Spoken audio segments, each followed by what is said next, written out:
por favor, bajen las presentaciones o revísenla como ustedes se acoplen, pero solamente son 15 días, muchachos. El link lo que va a estar vigente por cuestión de espacio. Bien, vamos a comenzar con la clase que la va a impartir el doctor Carlos Wong. Muchas gracias. Adelante, doctor. Sí, muchas gracias, doctor. Bueno, chicos, hoy vamos a ver estos temas de... pues primero vamos a platicar sobre las plantas transgénicas, después un poquito sobre los animales transgénicos y vamos a terminar platicando sobre biotecnología, ¿sí? Entonces, pues la ingeniería genética se ha utilizado para el mejoramiento de plantas, pero principalmente las de importancia para el hombre, que en este caso pues serían las que cosechamos, ¿no? Porque pues tiene una gran importancia en la alimentación. Además es una empresa que genera muchísimo dinero y por eso pues se ha enfocado principalmente en estas plantas. Entonces, existen dos enfoques que que se ha utilizado la ingeniería genética para mejorar estas plantas. Una de ellas es adicionar genes y la otra, inactivar genes.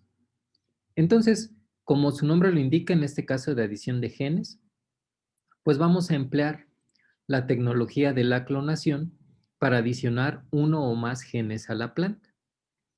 Particularmente lo que vamos a revisar es la adición de la endotoxina delta.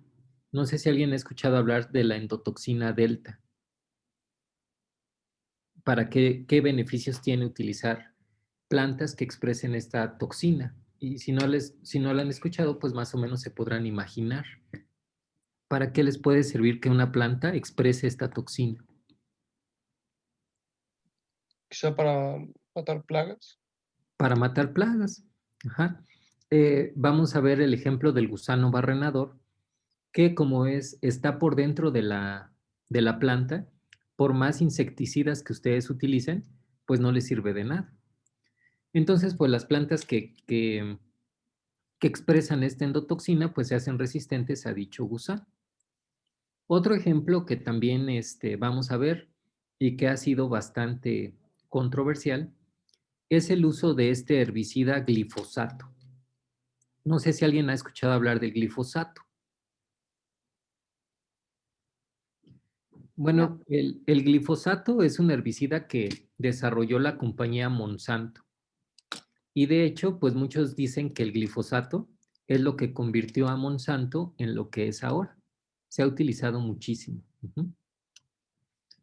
Y bueno, por la otra vertiente donde vamos a ver la inactivación de genes, pues igual vamos a utilizar las técnicas de ingeniería genética para inactivar los genes. ¿Qué tipo de genes se van a inactivar? El ejemplo que vamos a revisar son los genes que tienen que ver con la maduración de los frutos.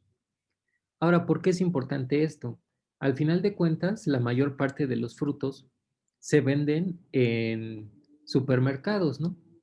Entonces, pues estos frutos tienen que tener una mayor vida de anaquel, por lo que se utilizan estas técnicas para inactivar los genes que, perdón, que tienen que ver con la maduración de los frutos.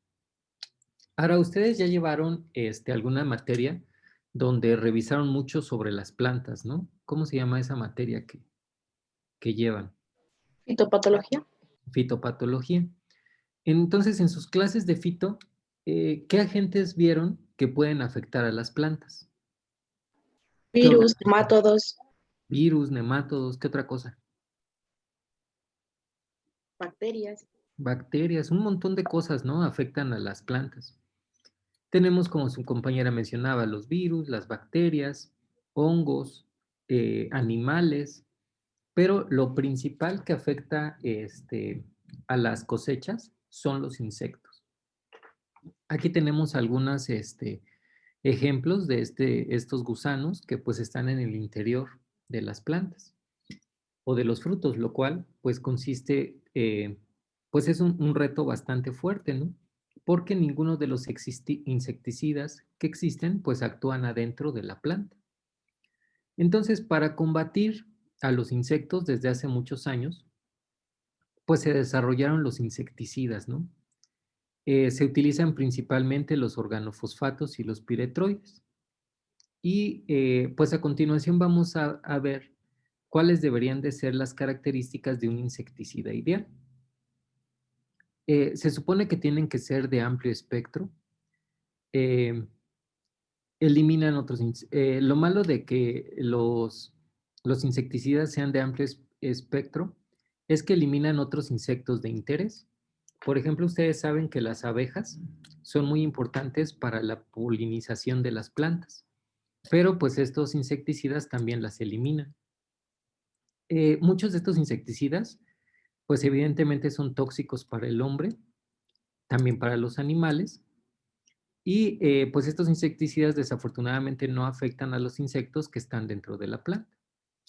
De hecho, en Europa hay muchos campos, los cuales todavía están restringidos, porque durante muchos años se utilizaron insecticidas y ahora esos campos pues ya no se pueden utilizar. Entonces, pues, ¿qué características debe de tener el insecticida ideal?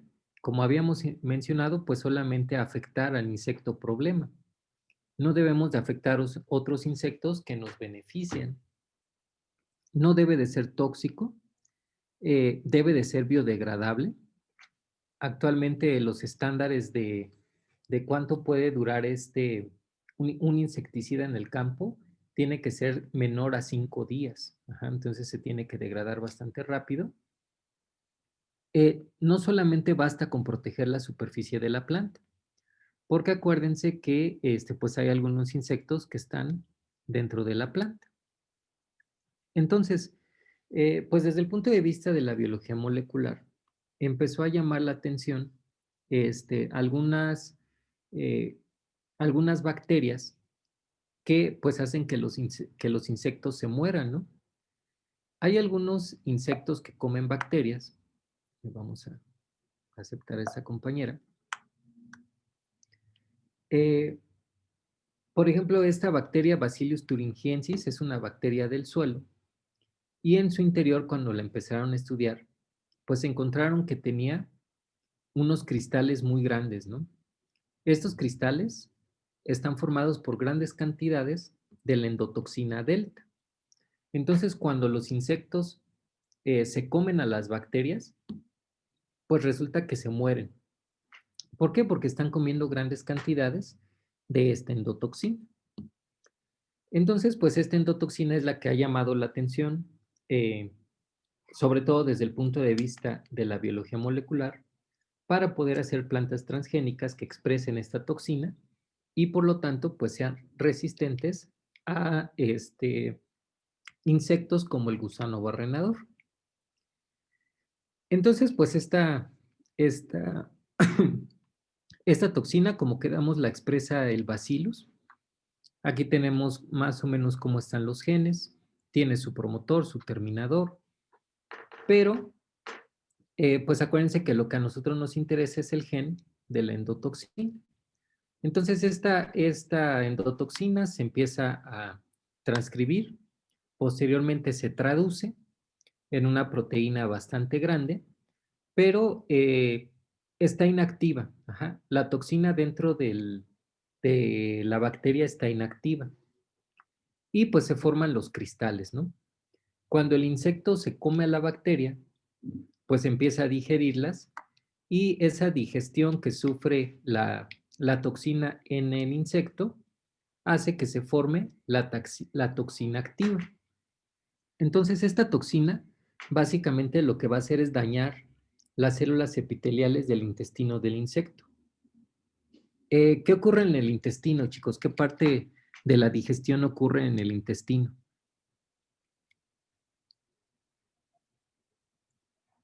Cuando nosotros comemos algo, ¿qué sucede?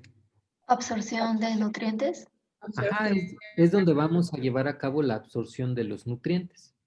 Entonces, pues básicamente el insecto ya no los puede absorber y entonces se muere de hambre. Entonces, estas toxinas, pues son miles de veces más potentes que los insecticidas. Se ha calculado que son hasta 80,000 veces más tóxicas para el insecto que los insecticidas que habíamos mencionado. Entonces, pues al empezar a estudiar esto de las endotoxinas, se dieron cuenta que existían varios tipos, ¿no? Y estos tipos de endotoxinas, pues, afectan a los diferentes estadios de desarrollo de los insectos y a diferentes gusanos. Entonces, pues, esto abre una gama de posibilidades, ¿no? Para poder desarrollar distintos tipos de plantas que sean diferentes a todos estos, bueno, a estos agentes que eventualmente las pueden afectar. Entonces, el descubrimiento de que los insectos se morían al comer estas bacterias ya tiene muchísimo tiempo. De hecho, es de llamar la atención que la primera patente para controlar las plagas con esta endotoxina está registrada desde 1904. Ajá. Entonces, fíjense, desde esa época les empezó a llamar la atención utilizar a estas bacterias para poder controlar las plagas. Algo que hay que tener en cuenta es que la proteína, la toxina como tal, se degrada muy rápido. Por lo tanto, pues se tienen que hacer varias aplicaciones. Entonces, si se tienen, por ejemplo, una de las primeras ideas, evidentemente mucho tiempo después de 1904, pues fue producir esta proteína de manera recombinante y pues aplicarla, ¿no? Pero como se degrada muy rápido, pues esto implicaría varias aplicaciones y esto haría que el costo pues fuera extremadamente alto. Entonces, algunas de las cosas que se hicieron fue empezarla a modificar para aumentar su vida media, modificar la secuencia de la toxina para aumentar su vida media. Pero, pues acuérdense que esta idea solamente afectaría a las plagas que están fuera de las plantas. Entonces, lo ideal, pues sería que la planta produzca la toxina para que pueda lidiar con las plagas que están en su interior, ¿sí? Entonces, no sé si tengan alguna duda al momento, chicos. Profesor, disculpe, dijo que la digestión era lo que activaba la endotoxina. Sí, dentro del insecto tiene otros dominios, ¿no? La proteína. Pero cuando el insecto se la come, cuando empieza a digerir, le elimina esos otros dominios y queda ya la toxina como tal. Pero lo que vamos a ver es que en las plantas transgénicas, lo que se clona es solamente la secuencia que codifica para la toxina. Se han dado cuenta que eso tiene una mayor eficacia para eliminar a los insectos. Gracias, profesor. ¿Sí? No, ¿de qué? Bueno, entonces, como les había mencionado desde el principio de la clase, pues un problema bastante fuerte en estas cosechas de importancia es el gusano barrenador. Como el gusano está por dentro de la planta, pues se convierte, es resistente a los insecticidas aplicados en aerosoles. Entonces, pues la idea fue crear plantas transgénicas que expresaran la endotoxina delta. Entonces, pues se acuerdan que la toxina en realidad adentro del insecto no estaba activa porque tenía estos otros dos dominios. Y encontraron que la actividad tóxica de la toxina reside entre los aminoácidos 29 y 607. Y se dieron cuenta que si estaba como tal la toxina en la planta, pues tenía un mayor efecto sobre, sobre los gusanos. Entonces lo que hicieron fue clonar esta secuencia de la endotoxina en el genoma de la planta. Pero al final de cuentas, la bacteria es un procarionte y pues la planta evidentemente es un eucarionte. Entonces, ¿se acuerdan que habíamos hablado de que los eucariontes prefieren unos codones y los procariontes prefieren otros codones? ¿Se acuerdan que el código genético es degenerado? Tenemos distintos codones para el mismo aminoácido.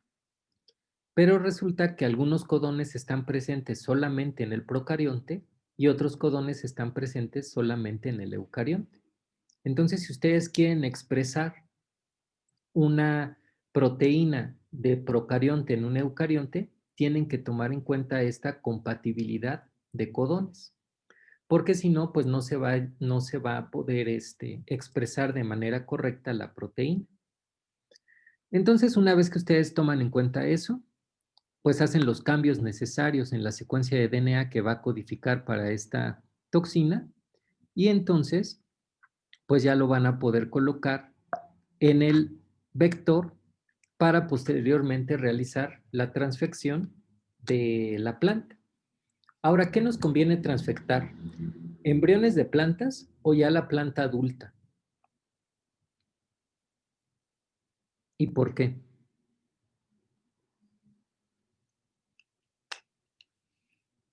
¿Qué pasa si solamente transfecto a una planta adulta?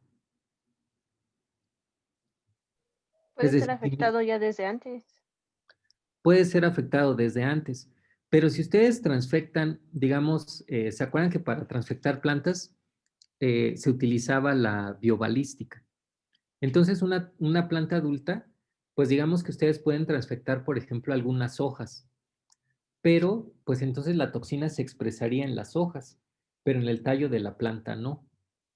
Entonces, la idea de esto, chicos, es realizar la transfección de los embriones, porque a partir de los embriones vamos a obtener una planta, bueno, del embrión se va a desarrollar la planta y toda la planta va a estar expresando el gen de interés, ¿sí?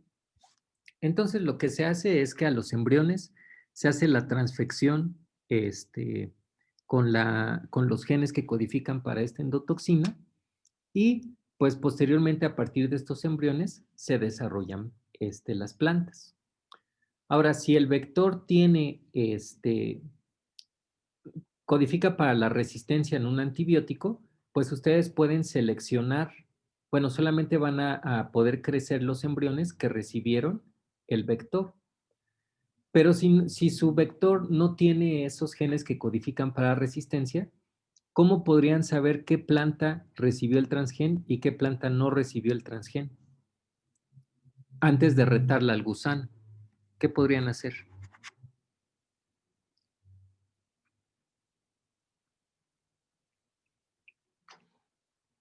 ¿Cómo identificarían que una planta recibió el gen y la otra no? ¿Qué técnica tendrían que hacer para buscar eso? Podría ser una secuenciación. Puede ser una secuenciación, efectivamente, pero para que sea más rápido el resultado. PCR. Una PCR, ¿no? Entonces, las plantas que reciben el gen, pues van a dar positiva a esa reacción de PCR y las que no lo reciben, pues no lo van a tener. Si lo retan con el gusano, se van a dar cuenta que la planta que recibió el transgen, el gusano puede hacer túneles de 6.3 centímetros en un día y después se va a morir el gusano. Por otro lado, las que no reciben el transgen, al día el gusano hace túneles de 40.7 centímetros, ¿sí? Entonces, pues, vean cómo estos gusanos, pues, comen muchísimo, ¿no? Y destruyen cultivos completos en cuestión de días. Ahora, ¿qué parte de la planta, chicos, se parece más a un procarionte? ¿Qué componente de la planta se parece más a un procarionte? ¿Podrían ser los Cloroplastos. pilotoides? Ajá, los cloroplastos. Acuérdense que las plantas también tienen mitocondrias. Pero últimamente lo que se hace es que si ustedes quieren expresar genes de un procarionte en una planta, lo que van a hacer es la transfección del cloroplasto o de la mitocondria. Se selecciona el cloroplasto sobre la mitocondria porque resulta que el polen no contiene cloroplastos, pero sí contiene mitocondrias.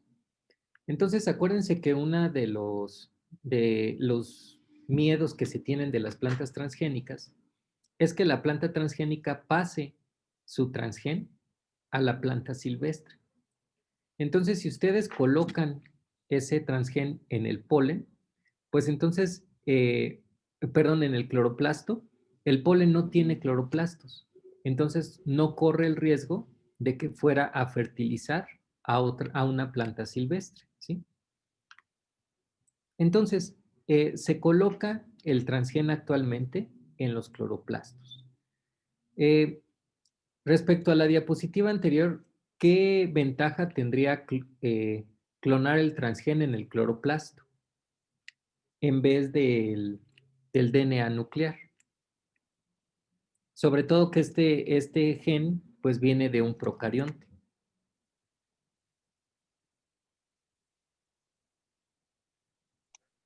La elección, la utilización de los diferentes codones y quizá la expresión independiente. Ajá. ¿Se acuerdan que si ustedes querían expresar una proteína de procarionte en un eucarionte, tenían que tomar en cuenta esa incompatibilidad de codones? Pero si ustedes van a expresar la proteína de un procarionte en el cloroplasto, pues acuérdense que el cloroplasto se parece, o más bien tiene la maquinaria de un procarionte. Entonces no tendrían que hacer ese cambio porque manejan exactamente los mismos codones. Otra cosa importante es que los procariontes, acuérdense que están acostumbrados a trabajar RNAs policistrónicos. Entonces, ¿se acuerdan que habíamos comentado que existen varios tipos de endotoxinas? Entonces, una de las ideas es pues que las plantas expresen varias endotoxinas al mismo tiempo. Los insectos también se vuelven resistentes a los insecticidas. Esa resistencia no es tan rápida como las bacterias a los antibióticos, pero se llegan a volver resistentes. Entonces empezaron a ver que los insectos, pues algunos empezaban a desarrollar resistencia a estas endotoxinas. Pero si ustedes colocan 2 endotoxinas, la probabilidad de que el insecto se vuelva resistente es muy baja. Entonces, por eso ahora van a encontrar que Monsanto pues vende vende distintas variedades de plantas, cada una resistente a varios tipos de insectos. ¿Por qué? Porque lo que tienen son transgenes que codifican para varias endotoxinas. Entonces, estos RNAs mensajeros policistrónicos, los eucariontes no los manejan con facilidad porque no están acostumbrados. Acuérdense que los RNAs mensajeros en los eucariontes, pues normalmente son monocistrónicos, ¿no? Pero en los procariontes sí es bastante común estos RNAs mensajeros policistrónicos. Entonces, pues igual, ¿no? O sea, esto se hace en los embriones para que posteriormente todas las células de la planta pues tengan cloroplastos que recibieron los transgenes. Y pues se ha encontrado que esto pues tiene se tiene una gran producción de esta endotoxina. Y pues, ¿por qué se tiene esa gran producción? Porque tenemos muchos cloroplastos por célula. ¿Para qué sirve normalmente el cloroplasto en la planta, chicos? ¿Qué función tiene?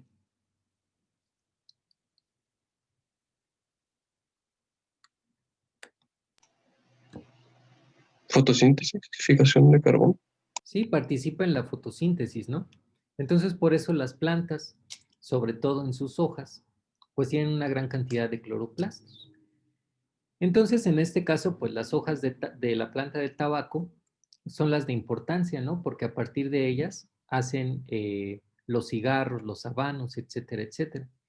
Entonces, pues en este caso, aún les conviene más que esté el transgen en el cloroplasto, porque pues las hojas que son las de importancia, pues expresan una gran cantidad, ¿no? Entonces, ¿por qué los cloroplastos pueden manejar estos RNAs mensajeros policistrónicos?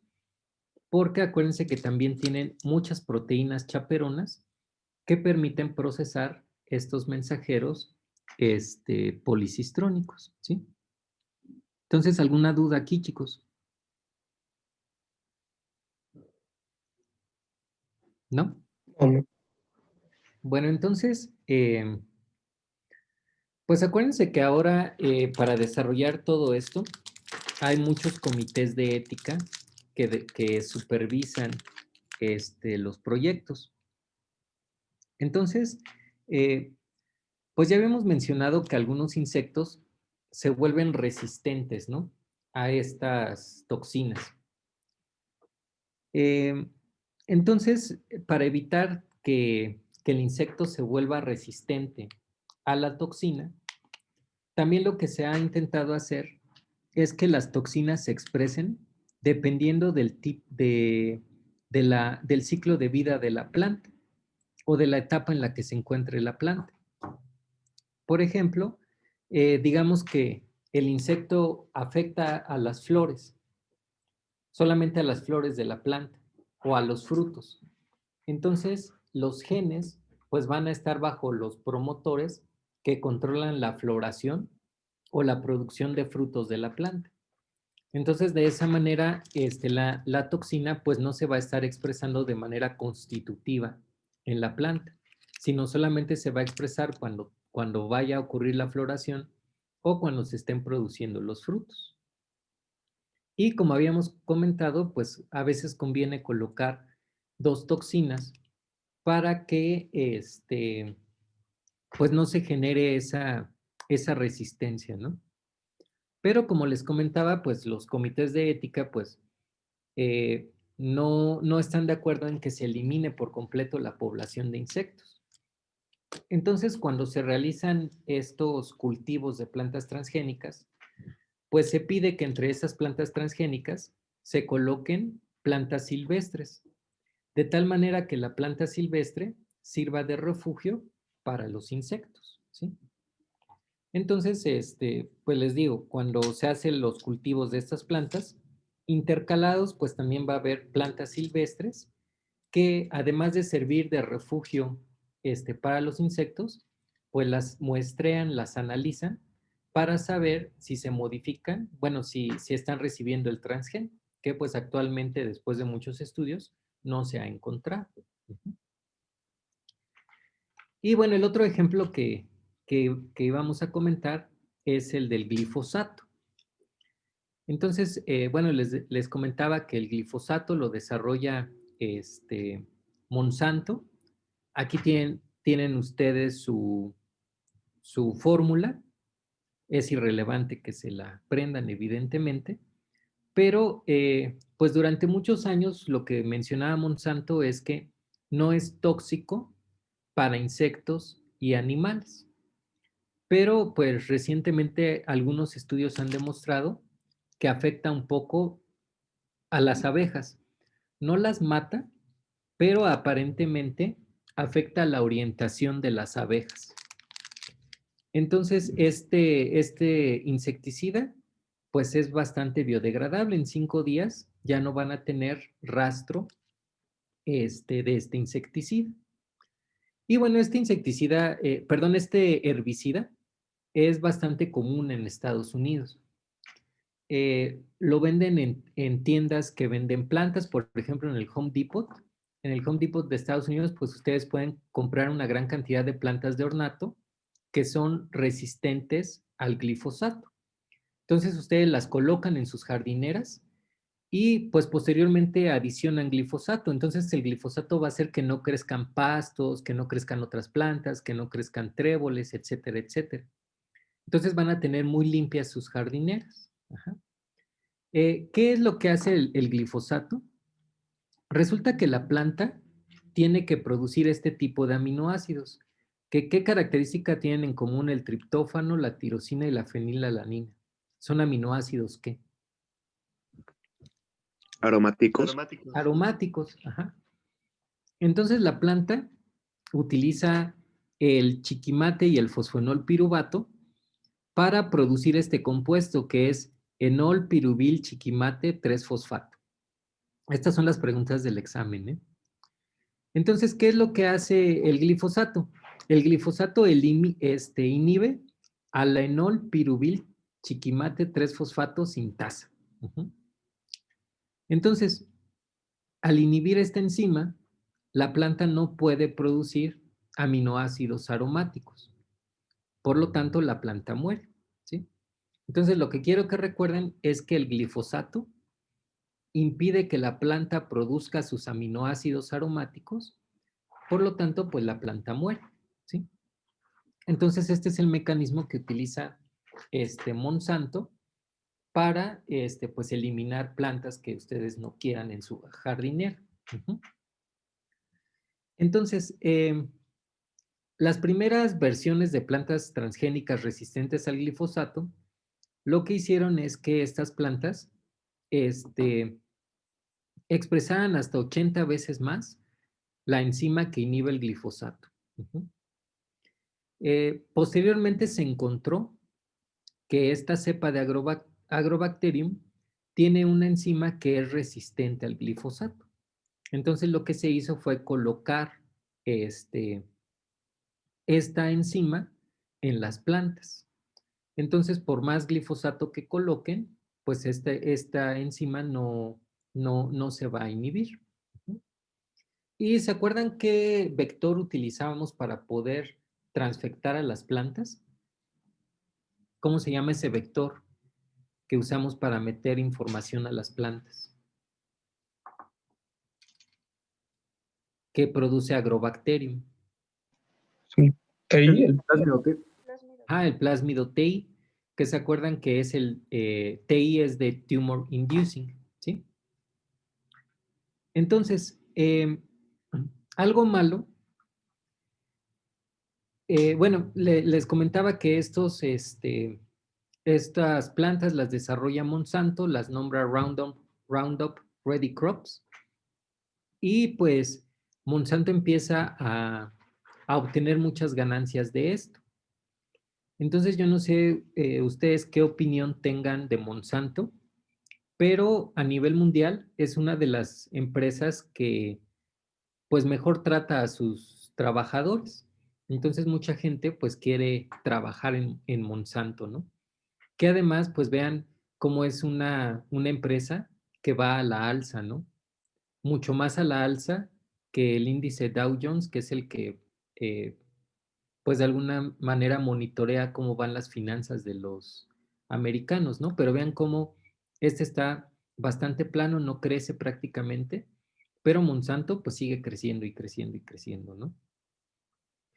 Entonces, pues uno de los problemas que empezaron a argumentar de estas plantas es que se podía acumular una gran cantidad de glifosato en ellas, una gran cantidad de herbicida.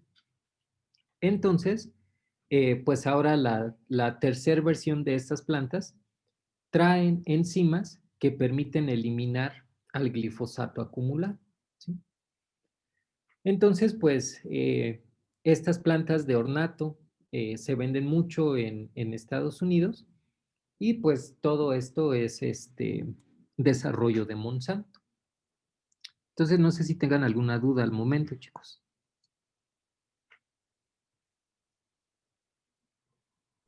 No, profesor, gracias. ¿No? Bueno. Entonces, bueno, estos son los dos ejemplos que vemos, bueno, que revisamos sobre adición de genes a plantas, pero pues en realidad hay muchos otros, ¿no? Aquí les muestro otros, en donde estos son los genes que se adicionan. Estos son el tipo de planta,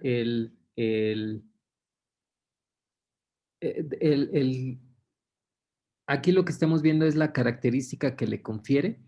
Esto es de dónde viene. Ajá. Pero pues pueden ver que las plantas transgénicas ahora van a ser resistentes a insectos, a hongos, a bacterias, a virus, a herbicidas. Ajá.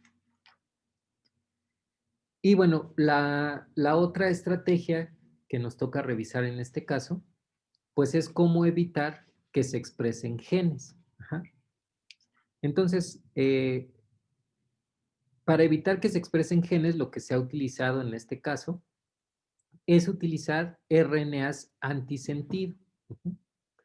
Entonces, aquí se va a utilizar un RNA antisentido para retardar la maduración de los jitomates. Uh-huh. Entonces, los jitomates, chicos, pues normalmente se cosechan inmaduros. ¿Por qué? Porque acuérdense que pues la mayor parte de estos van a acabar en un supermercado. Entonces la idea pues es aumentar su vida de anaquel. Entonces, pues cuando ustedes van a comprar los frutos al supermercado, pues normalmente escogen los que se ven mejor. Si ustedes no ven que está bien maduro, que se ve feo, que está chiquito, que está maltratado, entonces no lo van a escoger. Entonces se han dado cuenta que pues es muy importante que al final de cuentas los frutos desarrollen sus características organolépticas, ajá, para que se vean bien ese color, ese olor que todos buscamos cuando vamos a comprar estos frutos. Entonces esas características organolépticas muchas veces no se desarrollan si el fruto se corta inmaduro.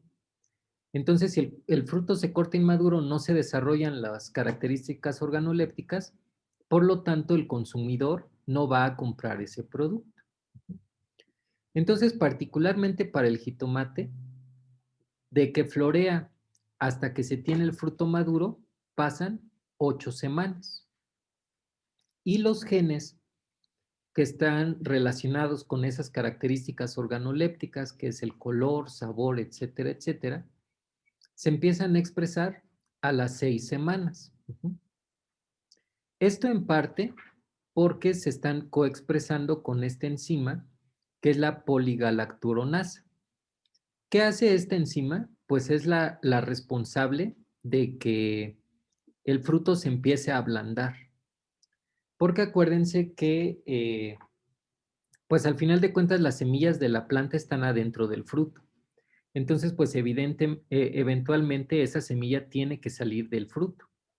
Entonces, esta enzima, pues es parte de, comparte esa responsabilidad. Entonces, lo que hace es que se ablande el fruto.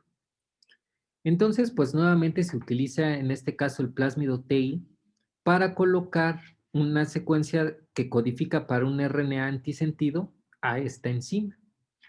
Entonces, se va a expresar ese RNA y pues va a interactuar con el RNA mensajero de esta enzima, y como el ribosoma solamente reconoce RNA mensajero de cadena sencilla, pues no lo va a traducir y entonces esa enzima no se va a expresar.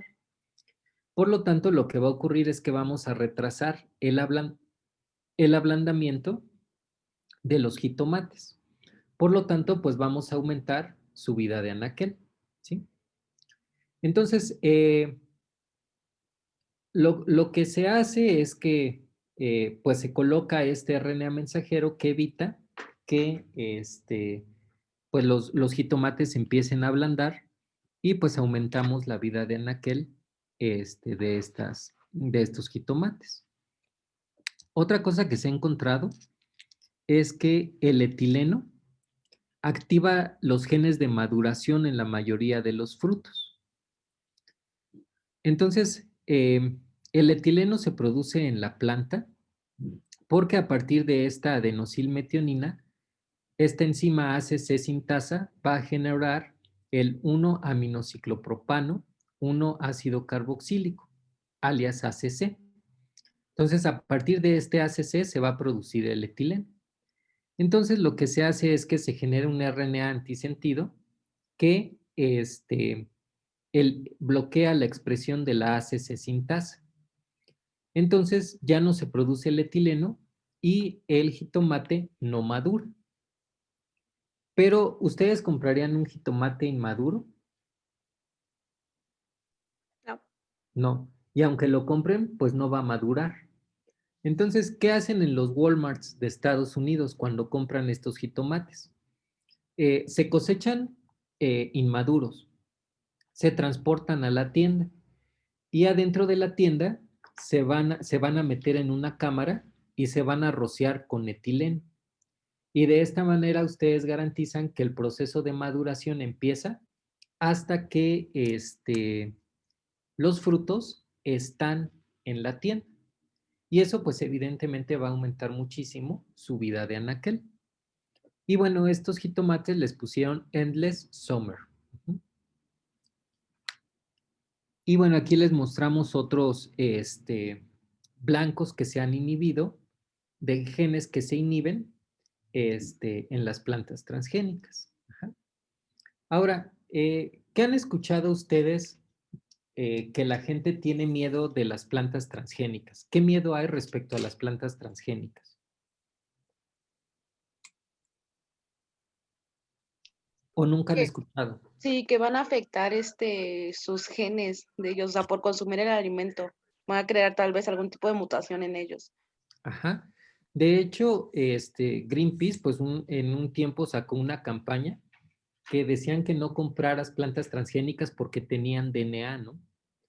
Entonces, pues evidentemente ya después Greenpeace se dio cuenta que lo que estaban diciendo era una aberración y quitaron esa campaña, ¿no? Pero gente con un poco más de conocimientos, lo que ha comentado es que temen que, por ejemplo, los genes de resistencia que se utilizan para seleccionar a las plantas transgénicas se puedan pasar a la flora comensal. Pero pues ya también se han desarrollado estrategias para evitar esto, ¿sí? Entonces, vean, eh, ha- habíamos quedado que que los embriones que recibieron los transgenes, eh, entre los transgenes que reciben, por ejemplo, es la resistencia a canamicina. Entonces, de esa manera podemos seleccionar de manera particular a los embriones que recibieron los transgenes. Pero les comentaba que el miedo es que esos genes de resistencia a canamicina se puedan transferir a la microbiota de las personas que los están consumiendo. Entonces, pues también habíamos comentado que las plantas pues expresan sus genes dependiendo del estadio de desarrollo en el que están. Por ejemplo, pues hay genes que se expresan para que la planta pueda germinar a partir de la semilla. Hay genes que se expresan para que la planta pueda florecer, etcétera, etcétera. Entonces, eh, hay una proteína de un fago que se llama CRE, la cual pues participa en la recombinación, en procesos de recombinación del fago, ¿sí? Entonces, por ejemplo, esta proteína también se clona dentro de la planta, pero vean cómo está bajo control de los promotores que se expresan en la germinación y floración. Ujú. Entonces, eh, una vez que la planta empieza a germinar, se expresa esta proteína. Y resulta que el gen de resistencia a canamicina va a estar flanqueada por estas secuencias CRE. Ajá. Entonces, la proteína CRE lo que hace es que reconoce a las secuencias CRE que están en el DNA y quita el DNA que está en el interior. Ajá. De tal manera que se eliminan los genes de resistencia a canamicina. Entonces, cuando ustedes consumen estos jitomates, pues ya no van a tener los genes relacionados con la resistencia al antibiótico, ¿sí? Entonces, ¿qué quiero que recuerden de esto? La proteína CRE, pues es una proteína del fago P1 que participa en procesos de recombinación de este fago. ¿Qué hace la proteína? Reconoce las secuencias CRE que están dentro del DNA y lo que hace es que elimina el DNA. Bueno, en realidad, para el fago, lo que hace es recombinar, ¿no? El DNA que está aquí adentro. Pero pues lo único que están colocando de maquinaria en la planta transgénica es la proteína CRE y estas secuencias. Entonces lo que va a hacer la proteína CRE es eliminar esta secuencia que confiere la resistencia a canamicina y entonces pues la planta ya no va a tener ese gen de resistencia, ¿sí? Entonces, ¿alguna duda aquí, chicos?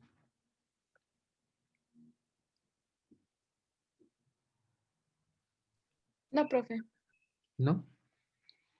Bueno, entonces a continuación vamos a ver una tecnología que ya tiene Monsanto, pero no la puede utilizar. Ajá. Entonces, ¿qué tecnología tiene Monsanto? Si las semillas de las plantas transgénicas son estériles, esto obligaría que el agricultor siempre tuviera que estar comprando las semillas todos los años. Ajá. ¿Por qué las proteínas de las plantas transgénicas serían estériles? Porque tienen esta tecnología, les digo que no se utiliza, pero existe la tecnología. Tienen esta proteína que se conoce como RIP. ¿A qué le suena RIP?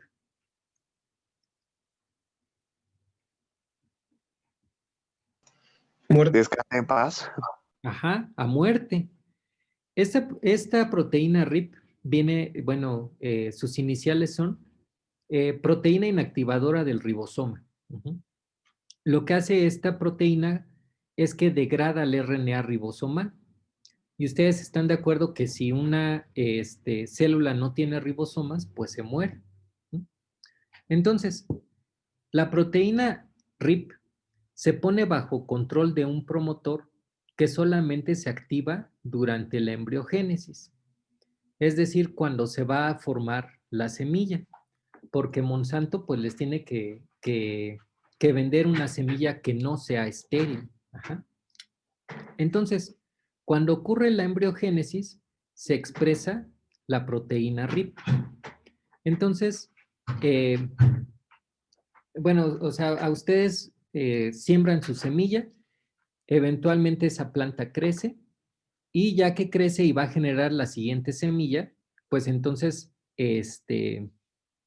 se expresa la proteína RIP y eso hace que la semilla sea estéril. Ajá. Pero entonces, ¿cómo se crea la semilla que se le vende al agricultor? Aquí está el sistema. Resulta que el gen de la proteína RIP está interrumpido. Esta parte rosita corresponde a la primera parte de la proteína RIP y esta a la segunda. Pero vean ustedes que aquí tengo una secuencia que bueno, una secuencia que está en medio y que está interrumpiendo que se exprese correctamente. Pero vean cómo esta secuencia está flanqueada por esas secuencias CRE que platicábamos hace rato. Entonces, ¿cómo la proteína RIP no está funcionando? Pues ustedes van a obtener una semilla que eventualmente puede germinar. Ahora, resulta que también estas plantas tendrían a la proteína CRE, que se acuerdan que la proteína CRE lo que hace es que elimina estas, ¿no? Y está bajo el control de la tetraciclina. O sea, en presencia de tetraciclina se va a activar la expresión de la proteína CRE. Entonces, una vez que Monsanto tiene la semilla, trata las semillas con tetraciclina. Entonces, eso va a hacer que se exprese la proteína CRE. ¿Qué hace la proteína CRE? Pues elimina esta secuencia de DNA que está interrumpiendo la secuencia de la proteína RIP.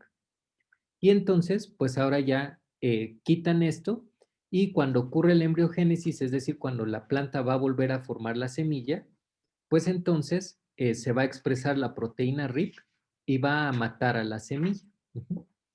Entonces, ¿por qué no se le permite a Monsanto esto? Porque pues esta es una proteína que no solamente destruye a los ribosomas de las plantas, cualquier ribosoma que encuentre lo va a destruir y pues sería bastante peligroso que alguien estuviera consumiendo algo que tiene este sistema.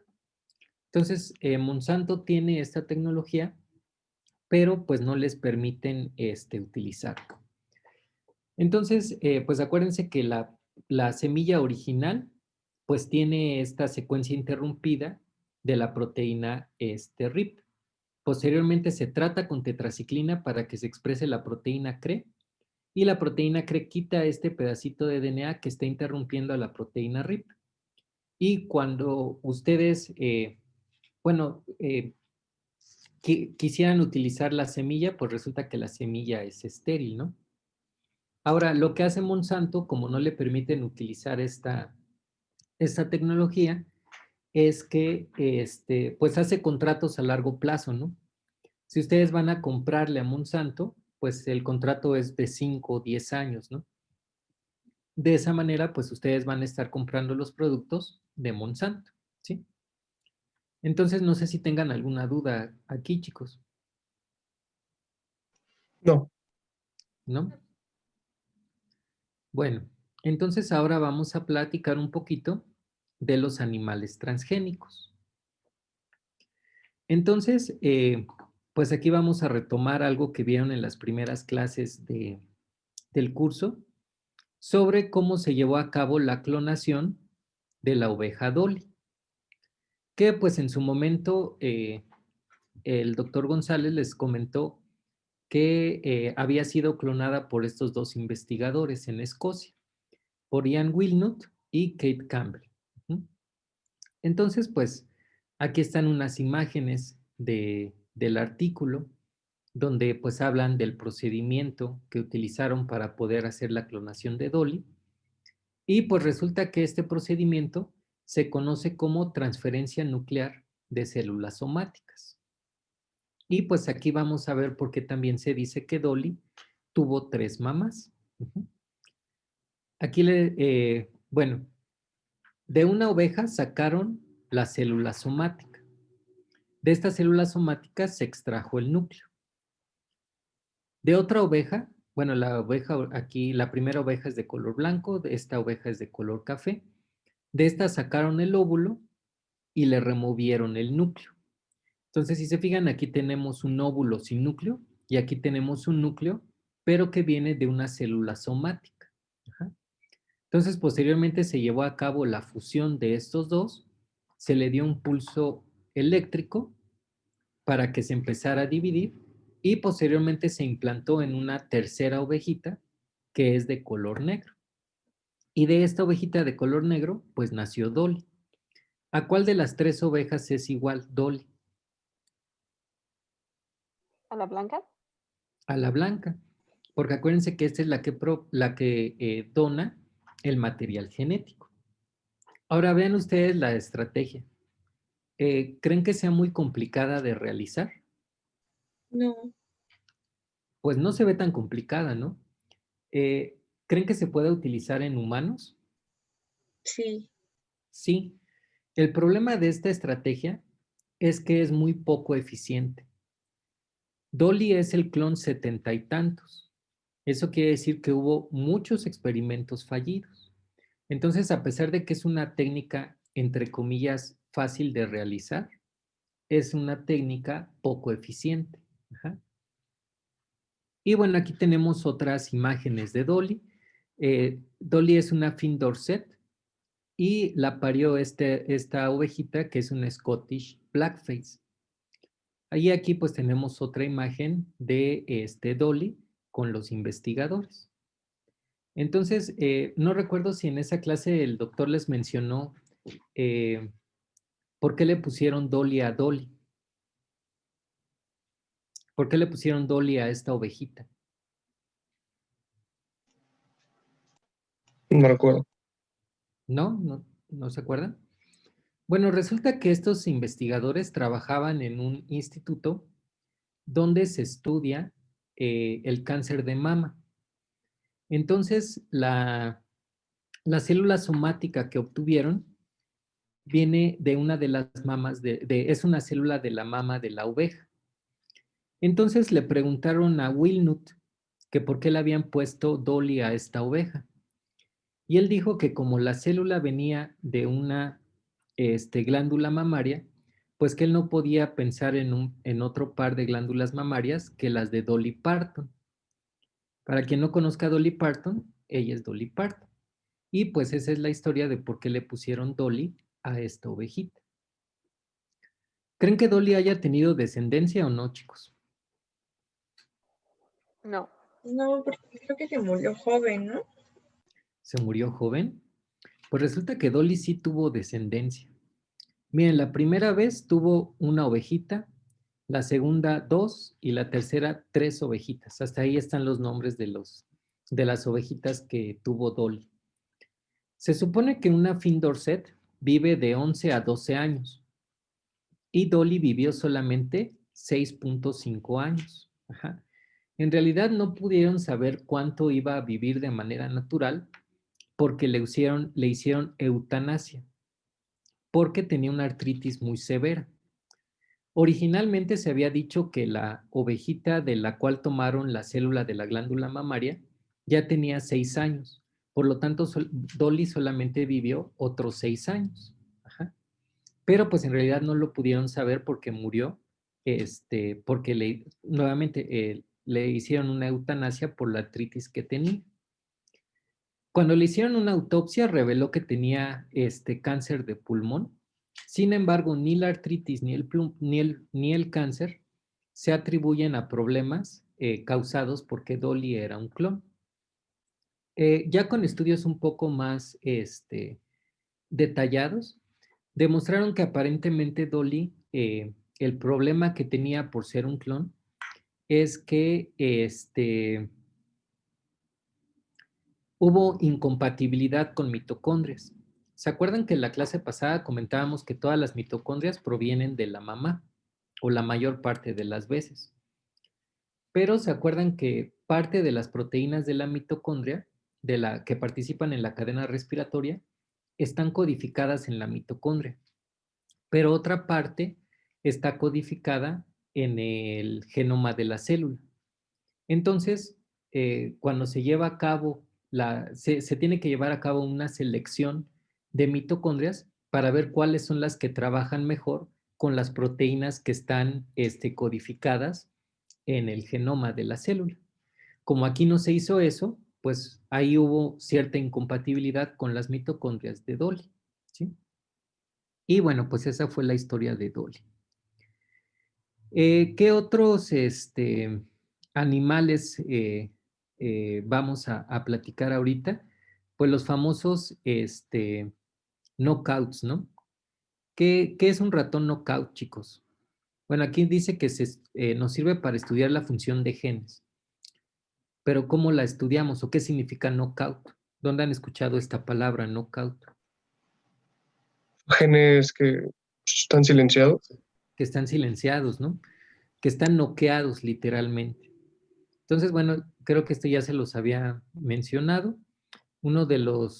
Este es un ratón knockout a leptina. Resulta que no sabían para qué era la leptina, pero cuando generaron el ratón knockout a leptina, pues se dieron cuenta que estos ratones no paraban de comer. Entonces se dieron cuenta que la leptina pues estaba relacionada con la saciedad. Ajá. Entonces, pues eso, estos ratones pues han permitido estudiar la función de los genes, ¿sí? Entonces, ¿qué otro tipo de animales tenemos que están modificados? No sé si en inmunología vieron este experimento, pero resulta que con este experimento se empezó o se descubrió el complejo principal de histocompatibilidad. Es el MHC1, ¿no? Y el MHC2 principalmente. Entonces, esto lo hicieron, bueno, estos estudios se hicieron a final de la Segunda Guerra Mundial, cuando estaban estudiando el rechazo a trasplantes. Entonces, aquí tengo un ratón de color rosa porque lo que quiero representar es que tiene un fondo genético diferente a este ratoncito blanco. Entonces, lo que hicieron fue que le cortaron un pedacito de piel a este ratón rosa y se lo trasplantaron a este ratón blanco. Si el fondo genético es diferente, ¿qué hará qué le pasará a este ratoncito? ¿Acepta o rechaza el trasplante? Lo rechazo. Lo rechaza, ¿no? Lo rechaza en 15 días. Posteriormente hicieron un segundo trasplante, le volvieron a quitar un pedacito de piel a este y se lo pusieron a este otro. Entonces, ¿qué le pasa a este ratón? ¿Lo acepta o lo rechaza? ¿Qué sucederá, chicos? Yo sé que estamos a un día de vacaciones, pero Lo rechazan más rápido, ¿no? Lo rechaza más rápido. Lo rechaza ahora solamente en 7 días. Ajá. Entonces, con eso demostraron que el sistema inmunológico, pues, tiene memoria. Y tercer ratoncito, ahora un ratoncito azul, tiene un fondo genético diferente. Igual le quitan un pedacito de piel, le ponen un injerto a este otro que ya está todo parchado. ¿Y qué sucede? ¿Lo acepta o lo rechaza?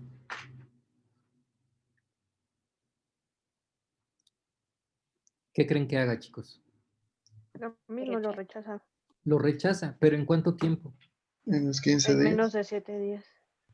¿En menos de 7 días? En los 15 días, porque es un fondo genético diferente, ¿no? Exactamente, lo rechaza en 15 días, porque el fondo genético es diferente. Y de esa manera demostraron que el sistema inmunológico es específico, ¿sí? Entonces, ¿qué sucedería si estos 3 ratoncitos tuvieran el mismo fondo genético? ¿Acepta o rechaza? ¿Se podrían hacer los trasplantes sin problema? Si son singénicos, sí. Si son singénicos. ¿Qué es que un ratón sea singénico? Que tengan el mismo fondo genético, que técnicamente sean clones, por así decirlo. Exactamente. Como todos son igualitos, pues no habría problema, ¿no? Entonces, ahora se tienen distintas cepas de ratones singénicos. Por ejemplo, una de esas cepas son los ratones Valp-C. Entonces, estos ratones todos son iguales.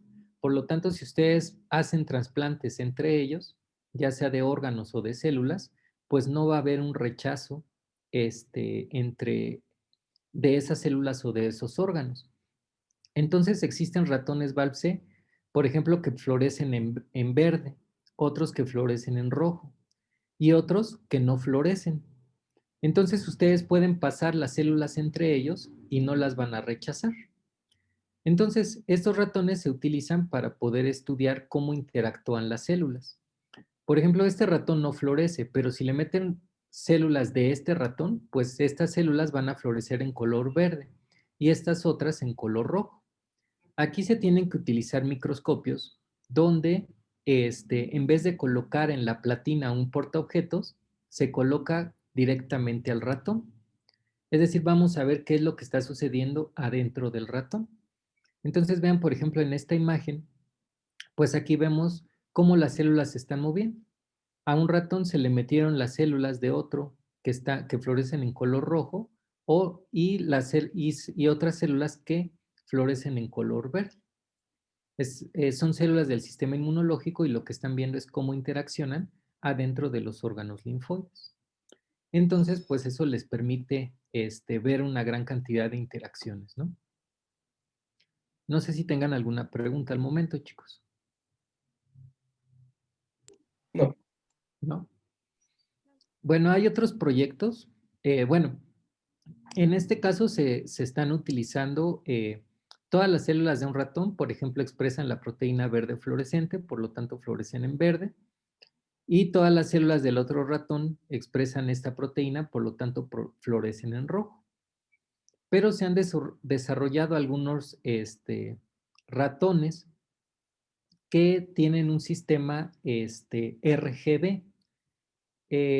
No sé si alguien ha visto en las televisiones viejitas que decía RGB o algunos monitores dicen RGB. ¿Qué quiere decir eso, chicos? Red, Green, Blue, los 3 colores. Esos 3 colores. Y a partir de esos 3 colores se generan todos los demás. Entonces hay unos ratones que se conocen como Rainbow. Entonces estos ratones tienen ese sistema RGB y con base al potencial de cada una de las neuronas, pues expresan, la neurona se ve de un color diferente. Entonces, pues estos ratones, al tener esos 3 fluorocromos, más el potencial de la neurona, pues permite que cada neurona se exprese de un color diferente, ¿sí? Y pues en estos ratones pues se utilizan para estudiar enfermedades relacionadas con el sistema nervioso central. Por ejemplo, aquí se estudia mucho el Alzheimer. Y bueno, este sistema de volver fluorescentes a los animales se desarrolló originalmente en pescados. Ajá. Entonces, la idea de la compañía que los desarrolló es que si ustedes colocaban al pescado en cuerpos de agua que estuvieran contaminados, el pescado iba a florecer. Pero pues alguien les dijo, oye, pues si tú puedes hacer eso, bueno, tener ese sistema, ¿por qué no haces que los pescados siempre estén floreciendo? Y pues ahora más bien hacen pescados fluorescentes que pues venden en los acuarios, ¿no? Aquí en México no se consiguen de manera legal, pero hay varios acuarios en la ciudad donde los pueden encontrar. Y ese sistema lo han usado también para desarrollar gatos, ¿no? Entonces ahora hay gatos fluorescentes. Evidentemente bastante caros, pero pues existen, ¿sí? Entonces, ¿alguna duda al momento, chicos?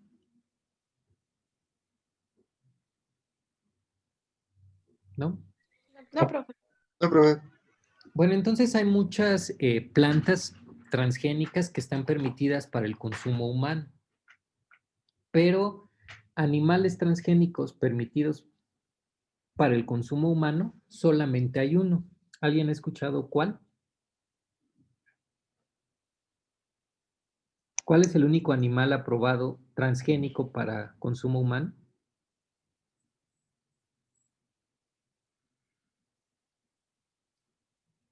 ¿No? Pues resulta que el único animal transgénico ¿El aprobado para el pollo? consumo humano, no, es el salmón. Bueno, mucha gente cree que el pollo Kentucky es transgénico, ¿no? Pero pues no, resulta que no, no es transgénico. ¿Por qué se seleccionó el salmón? Pues como ustedes saben, es un alimento que es bastante recomendado, es un alimento muy saludable, es bajo en calorías y prácticamente no tiene grasas trans.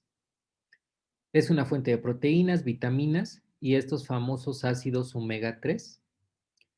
Y pues como se consume bastante, la pesca silvestre no es suficiente para poder mantener la demanda actual del mercado de salmón. Entonces, pues se desarrolló un salmón transgénico por esta compañía que se llama Aqua Bounty, que pues básicamente es un salmón de crecimiento rápido. Entonces, ¿qué permite que el salmón crezca bastante rápido? Pues la reducción en tiempos de producción. También eso va a hacer que se reduzca el costo de mantenimiento y que se reduzca el costo de alimentación de estos salmones. Entonces, pues hay muchos tipos de salmón, pero el salmón que normalmente encontramos en el súper o que es el que se consume en mayor medida es el salmón del Atlántico, porque su sabor pues es no es un sabor tan fuerte y es un sabor agradable para la mayor parte de las gentes. Pero pues es un salmón, entre los salmones no es de los salmones más grandes. Por ejemplo, este salmón Chinook, vean el tamaño que tiene, es un salmón muy, muy grande. Sin embargo, su carne, el aspecto de su carne y el sabor de la misma, pues no a toda la gente le gusta porque es un sabor bastante fuerte. Sin embargo, pues para que este salmón pueda crecer de este tamaño, pues evidentemente tiene una hormona de crecimiento bastante potente. Entonces lo que se hizo fue tomar el gen de la hormona del crecimiento de este salmón y colocarlo en el salmón del Atlántico. Ahora, la hormona de crecimiento de los salmones se expresa con base a la alimentación que tengan. Por ejemplo, cuando tienen mucha alimentación, se expresa y es cuando el salmón empieza a crecer. Es decir, esta hormona no se está expresando de manera constitutiva. Entonces, lo que se buscó, pues también fue colocar la hormona bajo un promotor que se expresara de manera constitutiva. Y se seleccionó el promotor de este pescado que vive en aguas muy frías, porque este promotor pues controla la expresión de una proteína que evita que se congelen estos pescados. Entonces, se tomó el promotor del Zoarces, la hormona de crecimiento el gen de la hormona del crecimiento del salmón Chinook y se colocó en el salmón del Atlántico. Y pues se obtuvo este salmón transgénico, ¿no? Entonces, aquí está la comparación del salmón transgénico y el salmón del Atlántico normal a los 18 meses de edad. Entonces, vean cómo, pues, es bastante marcada la diferencia. El salmón transgénico pues llega a medir a los 18 meses hasta 24 pulgadas, mientras que el del Atlántico solamente 13.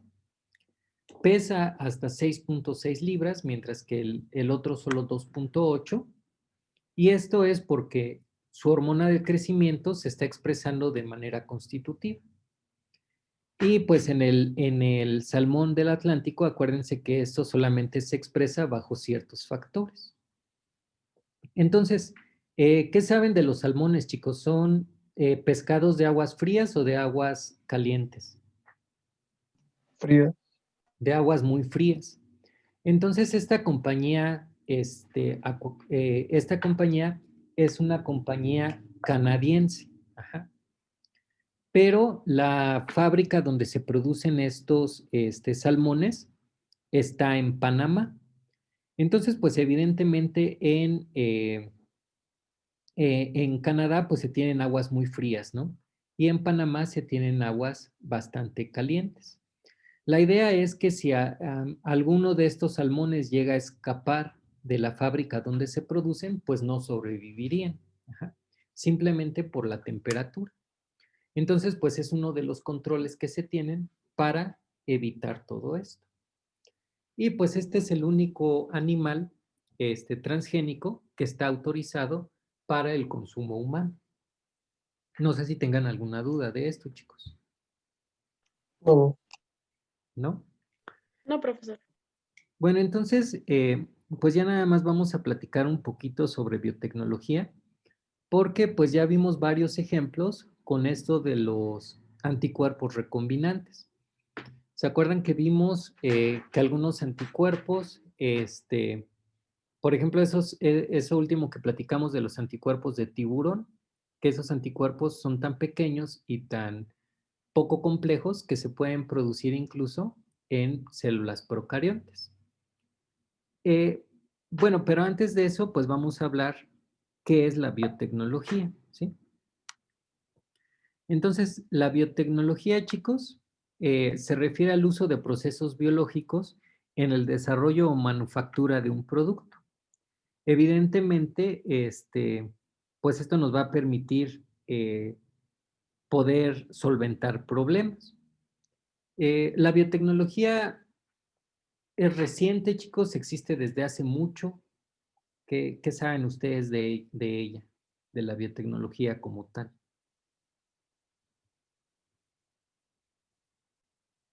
Pues no existe desde hace mucho, mucho, mucho tiempo. Desde que se Existe desde inventó la hace... cerveza podría ser, ¿no? Ajá, de hecho, eso es lo que se calcula, ¿no?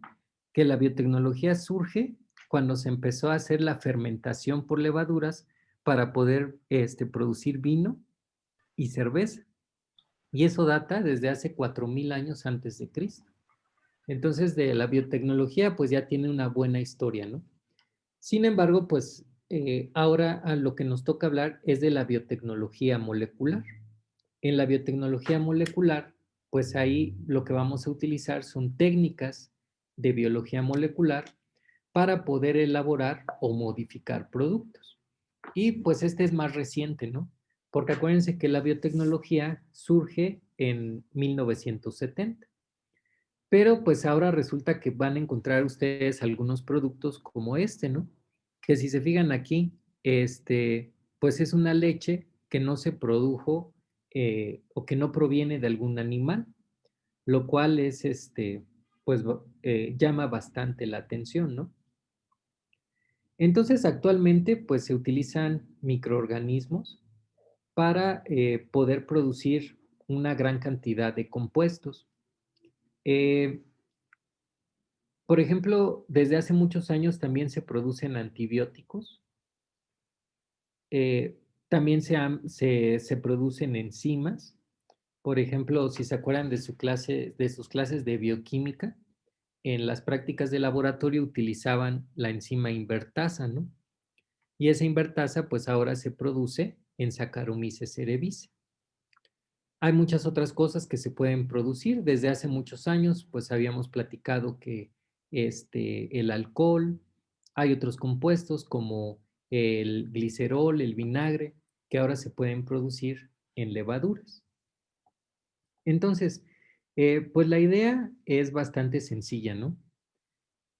Tenemos aquí en este esquema, pues podemos ver cómo una célula animal pues tiene un gen para producir una proteína determinada.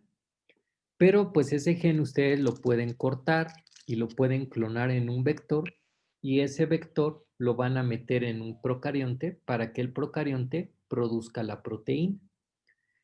¿Qué ventajas me da producir una proteína en un procarionte en vez de un eucarionte? ¿Cuál sería la principal ventaja?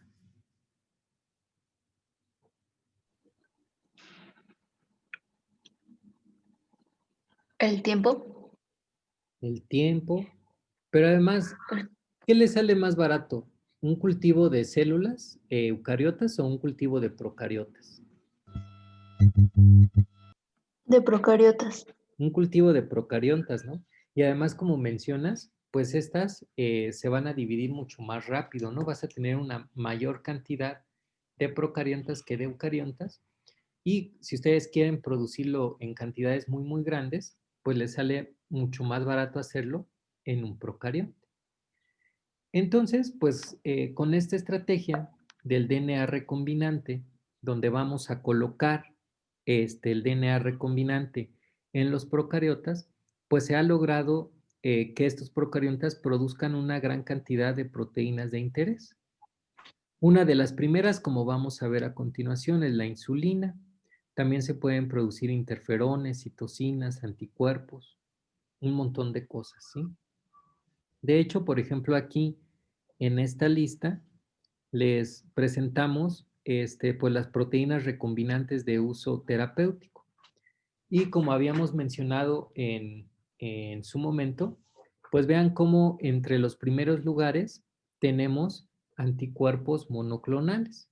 ¿Se acuerdan de estas terminaciones? ¿Qué me quería decir SUMAP? ¿Era un anticuerpo qué? Humanizado, ¿no? Humanizado, exactamente. HIMAP, Quimérico. quimérico. UMAP, Pues era completamente humano. era completamente humano. Ajá, entonces vean, entre los 10 primeros, pues tenemos ahí varios anticuerpos, ¿no? Por eso les comentaba que, pues ejemplos de esto ya habíamos visto varios. Sin embargo, pues hay una gran cantidad de proteínas recombinantes. La primera, pues fue la insulina, ¿no?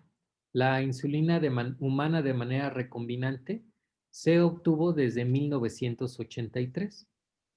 Pero pues actualmente hay una gran cantidad de proteínas terapéuticas recombinantes que pues han permitido que una gran cantidad de personas mejoren su calidad de vida.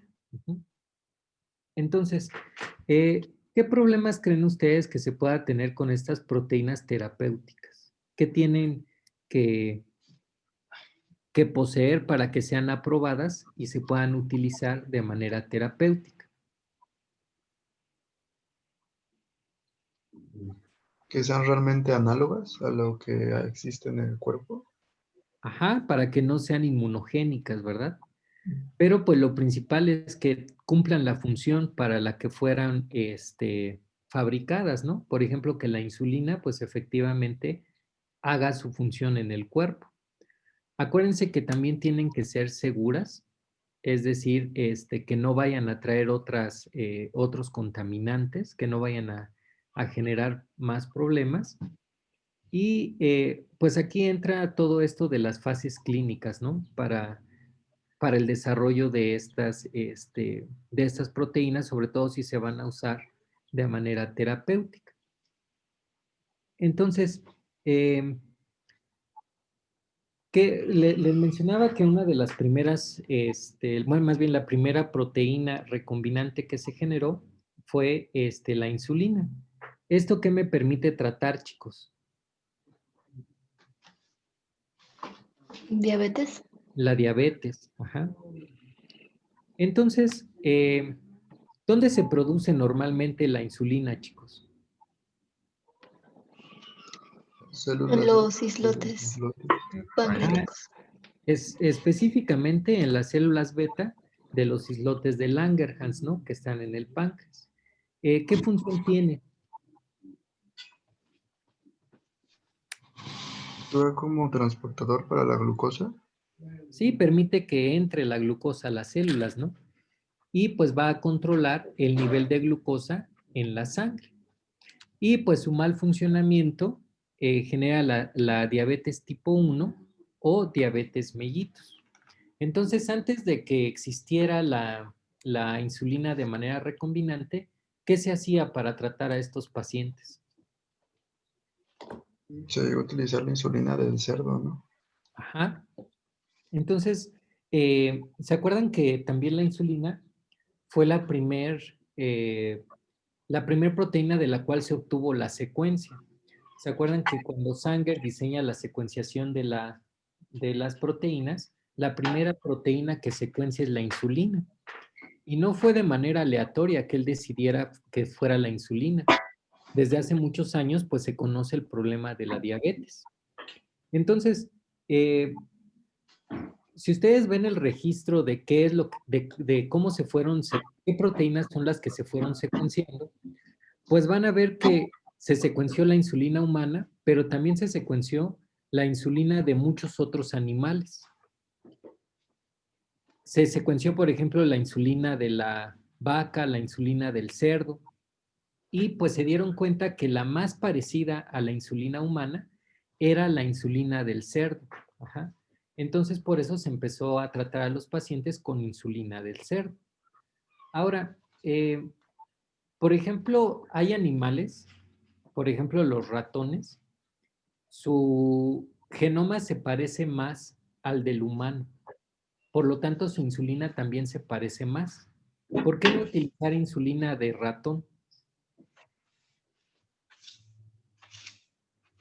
¿Por qué se seleccionó al cerdo y no al ratón?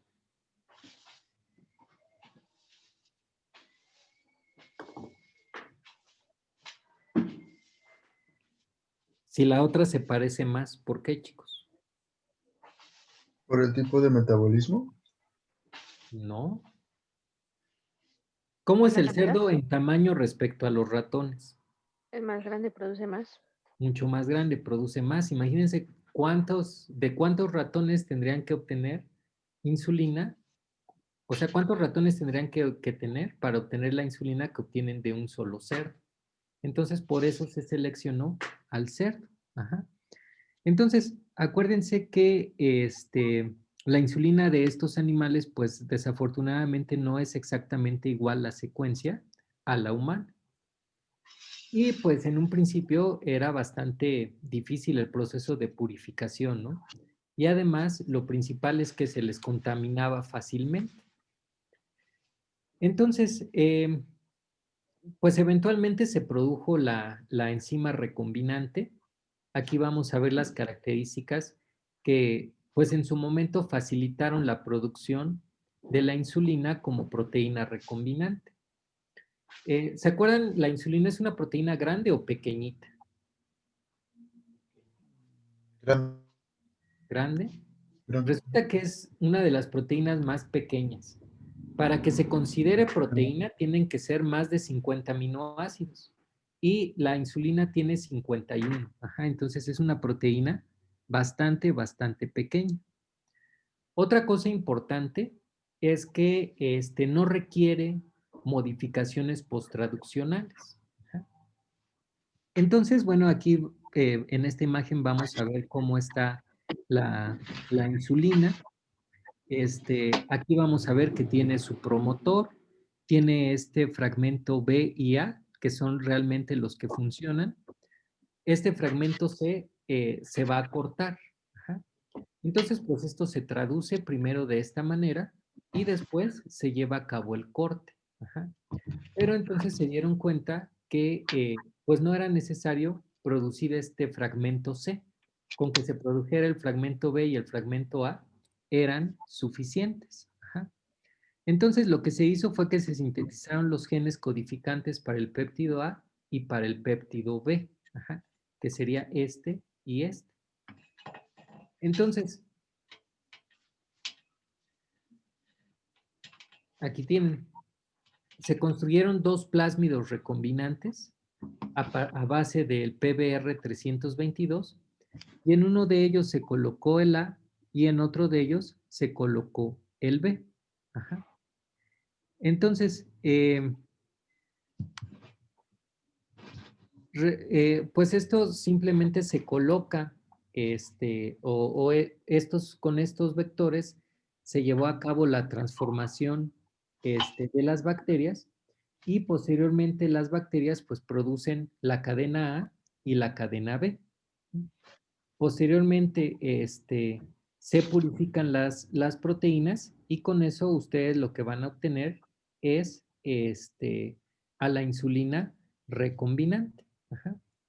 Entonces, pues esto ha permitido que mejore fuertemente la calidad de vida de las personas.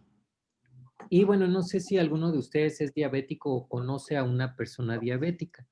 ¿Cómo se administra esta insulina o cómo viene esta insulina?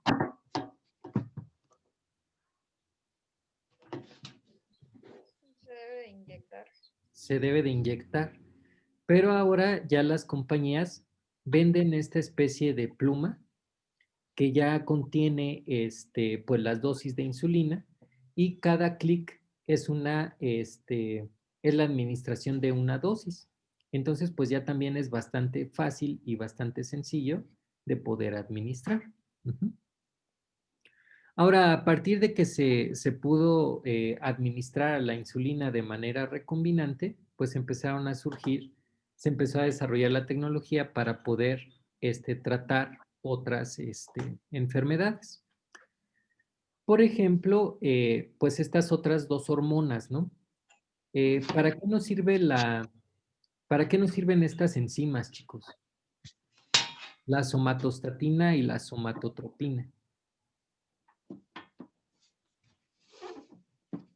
¿Son las hormonas de qué, chicos? El crecimiento. Del crecimiento. Ajá, entonces estas 2 controlan el crecimiento del cuerpo humano. Y el mal funcionamiento pues lleva a los extremos, ¿no? Si están funcionando en gran medida, pues se puede generar la acromegalia. Y si no están funcionando adecuadamente, se puede generar, o si están en poca cantidad, se puede generar el enanismo. Ajá. Entonces, estas proteínas también son bastante pequeñitas, ¿no? Y de hecho, la somatostatina pues fue la primer proteína humana sintetizada en Escherichia coli por completo. Entonces, pues se tiene un pequeño fragmento de bueno, esta proteína, como se colocó en este vector, pues resulta que la proteína tenía un pequeño fragmento de la beta-galactosidasa, pero la proteína estaba separada de la beta-galactosidasa por una metionina. Entonces, este compuesto, que es el bromuro de cianógeno, corta las proteínas donde está presente una metionina. Entonces, de esa manera, pues se puede separar fácilmente la somatostatina. Entonces, bueno, aquí tenemos el vector. Como les comentaba, se clona donde está la Z y pues posteriormente se transforma la bacteria. La bacteria pues sintetiza esa proteína de fusión y posteriormente se trata con este bromuro de cianógeno para obtener como tal la somatostatina. Por otro lado, la somatotropina pues es una proteína bastante grande, vean, tiene 191 aminoácidos y pues esta requiere un poco, bueno, se complicó un poco más el poder expresarla. Esta hormona está controlada por el cerebro, ¿no? Entonces, por ciertas señales permite que se lleve a cabo la expresión de los genes que la controlan.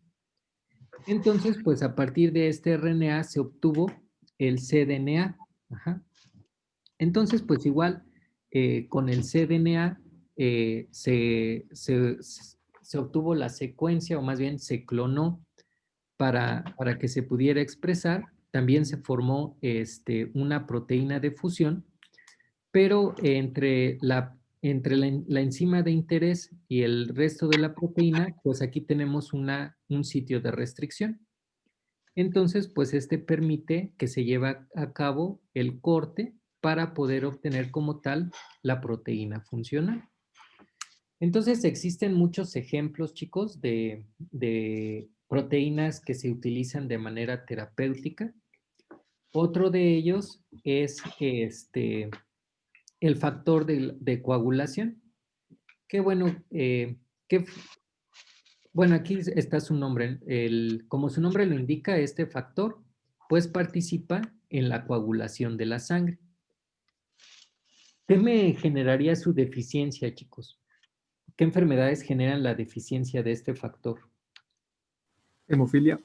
Hemofilia, ¿no? Ajá, entonces, su deficiencia, pues genera la hemofilia en los humanos. Y bueno, pues su tratamiento durante mucho tiempo fue la inyección del factor 8 purificado de donadores. Entonces, pues esto implicaba un costo extremadamente alto. Y en épocas más recientes, pues que todo esto podía estar contaminado con distintos virus, ¿no? Entonces, pues cuando se pudo producir de manera recombinante, ya no se tuvieron esos problemas. Ajá. Entonces, pues la producción de estas proteínas recombinantes también elimina estos factores como contaminación por virus y además, pues el costo, ¿no? Ahora, no solamente se han podido producir proteínas terapéuticas. ¿Qué otra cosa saben que se esté produciendo? Que no sean proteínas terapéuticas. ¿Qué otro tipo de proteínas? Sustancias como, no recuerdo cómo se llama, pero de la marihuana para que no salga de la planta, solo ahí. CBD. Sí, o sea, ese es otro, algo bastante controversial, ¿no? Y que se está legislando ahorita. Lo que se ha argumentado es que no todo lo de la marihuana hace daño, ¿no? Sino que hay una parte que funciona, hay otra parte que es adictiva. Entonces se está intentando trabajar solamente con el compuesto que pues aparentemente tiene ciertos beneficios, ¿no? Pero vean, otra cosa en la que se está trabajando con esto de la biotecnología es producir, por ejemplo, la seda. Ajá. ¿De dónde obtienen la seda, chicos? ¿De dónde se obtiene la seda? Un De gusano. gusanos. De los capullos de los gusanos, ¿no? Entonces, de estos capullos se sacan los hilos de seda. Pero pues ahora algunas compañías lo que han hecho es modificar arañas para que la telaraña sea de seda. Y pues resulta que las arañas pues producen en mayor cantidad bueno, como ahora las telarañas son de seda, pues se produce en mucho mayor cantidad que cuando se forma el capullo del gusano. Entonces ahora, pues resulta que lo que está produciendo la seda son este tipo de arañas. Y como ustedes saben, pues las telarañas son bastante resistentes. Entonces los han modificado para obtener, para empezar, tener distintos colores. Ajá. Y además son telas bastante resistentes. Incluso, por ejemplo, esta compañía de North Face, ahora está utilizando estas telas generadas por las arañas para poder generar ropa bastante resistente, ¿no? Que, por ejemplo, cuando se caen, etcétera, pues no se va a romper. Y además son bastante termorreguladoras. Otra cosa que han intentado hacer, pues ahora ustedes saben que hay mucha gente que no quiere consumir alimentos que provienen de animales. Profesor, Sí, disculpe, entonces, ¿la seda ya la producen como tal con el color? ¿Ya no es necesario teñirla? sí, o sea, ya la araña produce la telaraña de estos distintos colores. Oh, ok. Entonces, pues eso es bastante interesante, ¿no? Porque como mencionas, pues ya no lo tienes que teñir. Entonces, la ropa que están generando con estas técnicas, pues se supone que ya no se va a decolorar y que estos colores, pues además de, bueno, van a durar mucho. Ujú. Ok, Pero como les gracias. mencionaba, no de qué, como les mencionaba, pues también hay mucha gente que no quiere comer productos de origen animal por el maltrato que se genera a estos. Entonces, pues ahora lo que han intentado hacer es producir, por ejemplo, carne de hamburguesa, como si ustedes estuvieran realizando un cultivo celular. Las primeras versiones de esta carne de hamburguesa, pues a nadie le gustó porque al final de cuentas no tenía grasa. Entonces, pues el sabor era bastante desagradable. Poco a poco han ido perfeccionando y se supone que ya ustedes no pueden distinguir entre una hamburguesa, bueno, una carne de hamburguesa tradicional y una carne de hamburguesa hecha en cultivo celular. El problema es el precio, ¿no? Que vean lo que cuesta este, una carne de hamburguesa generada por cultivo celular, ¿no? Es bastante, bastante cara. Y pues ahora hay muchos ejemplos de compañías que se dedican a producir este tipo de alimentos. Por ejemplo, esta compañía Memphis, que está en San Francisco, en California, pues hace poco anunciaron el primer pollo producido sin el animal, ¿no? El primer nugget de pollo producido sin tener al animal, o sea, pero pues esto todavía es bastante, bastante caro, ¿no? Y como les mencionaba al principio de la clase, pues ahora también se produce leche sin la necesidad de los animales. Entonces, pues todo esto se está trabajando, hay mucha inversión en estas compañías y pues de lo que yo sé es que la que más, bueno, la tecnología que más se está desarrollando es pues generar estas telas con las arañas transgénicas porque pues son extremadamente resistentes y pues se les está encontrando muchos usos. Entonces, no sé si tengan alguna duda, chicos.